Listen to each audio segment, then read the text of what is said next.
يلا بقى نسمي الله ونصلي على الرسول ونقول اللهم صل وسلم على سيدنا محمد وعلى اله وصحبه وسلم تسليما كثيرا. احنا بقى هنبتدي النهارده اهو. معايا حوالي بتنجان حبتين كده من البتنجان، وهنبتدي نقطعهم كده بالشكل ده. البتنجان ده عندي متلجه بقالي اسبوع وزياده كمان، فبتقطع معايا بايه بصعوبه. ماشي، هنبتدي نقطعه كده ونحطه في ميه ونحط عليه ملح. نقطعه شرايح كده او طرنشات بالشكل ده كده.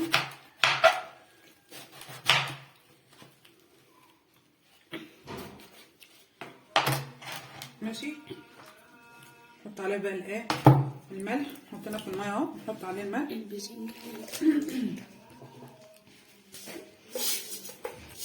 نحط عليه الملح كده، وكمان هنسيبه بقى ونركنه كده على جنب. معايا هنا بقى بطاطس، هنبتدي برضه نقشرها. اللي عندها القشره يا جماعه تقشر بيها، انا عندي القشره بس ما بحبهاش الصراحه يعني. فهبتدي بقى معاكم برضه اقشر البطاطس كده. وقلت لكم النهارده بقى اكله شعبيه من العيار التقيل. وكمان يا حبايبي احنا بقى في الشتاء، وربنا يديمها علينا بالنعمه والحمد لله. يعني اللي ربنا عندنا نعمه الحيط اللي مدريانا والبيت والغطا الحمد لله نعيمه كتير علينا. فابتدي بقى اقشر البطاطس كده زي ما قلت لحضراتكم، واقطعها. وبرده هحطها في ميه وملح واركنها. هقطعها عشان هعملها صوابع، هحمرها وتبقى صوابع. ماشي، خلاص قشرت البطاطس يا حبايبي وحطيت عليها ميه وغسلتها. احط عليها كمان ملح. كمان معايا هنا بيض اتغسل كويس، وحط عليه برده ملح ويتسلق. يلا بقى بينا نشوف الخطوات الجايه.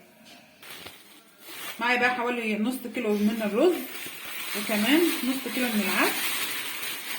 دي الطريقه اللي سهله جدا يعني اللي احنا كلنا بنعملها. وهبتدي الخبط العدس كده في الرز كده بالشكل ده، هيتغسلوا كده الاتنين مع بعض.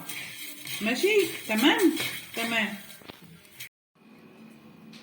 انا هنا غسلت الرز اهو يا حبايبي وملحته. هبتدي بقى احطه على البوتاجاز لما يستوي. وكمان هسلق البيض. يعني انا هبتدي دلوقتي بطبيخ الرز وكمان سلق البيض. انما الحاجات المقليه دي انا هسيبها بقى ان شاء الله كده للاخر. الناس بقى اللي هتقعد تقول لي انت هو احنا ما نعرفش طريقه الرز بعدس؟ لا، انا ما بعملش على اساس طريقه الرز بعدس. انا المفروض روتين والمفروض يوميات. فالمفروض اي حاجه اصلا انا باكلها بشربها، بخرج بروح باجي، حتى لو طلعت فوق للطيور بتاعتي. فالمفروض اصور كل حاجه. يعني هي المفروض هو كده القناه بتاعتي كده يوميات. المفروض كل حاجه عندي تتصور. فالنهارده بقى من ضمن يوميات اللي انا هعيشها النهارده ان انا زي ما بصور لكم الحلو بصور لكم اللي ما هوش وحش ولا حاجه. ده كلها نعايم يعني من عند ربنا. بس بصور لكم بقى طبيعتي وطبيعه حياتنا عامله ازاي.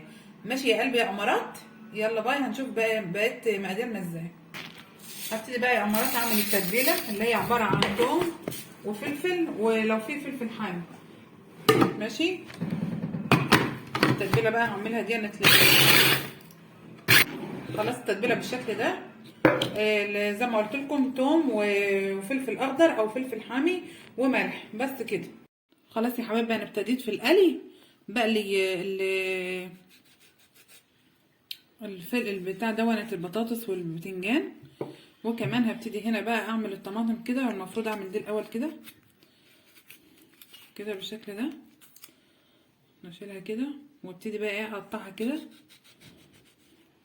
حوالي 3. دي الطماطم المحدقه اللي هي على اصولها بتاعتنا. هقطعها كلها بالشكل ده وابتدي بقى احشيها. لحظه، اختار دي. هحشيها بقى من الحاجات اللي هي الدقه بتاعت الفلفل والبتنجان اللي احنا قاريينه. ماشي كده بالشكل ده. الله الله على الحشوه الجميله دي. ممكن تخليها 3، ممكن تخليها 4 على حسب يعني. تمام. طبعا احنا كلنا عارفين احنا بقى بنقلي البتنجان ازاي، وبنقلي الفلفل ازاي، وبنقلي البطاطس ازاي، يعني احنا كلنا شاطرين. ماشي كده. ممكن برضو على 4، شايفين كده، على 4، على 4 برضو. وابتدي بقى احشيها برضو كده.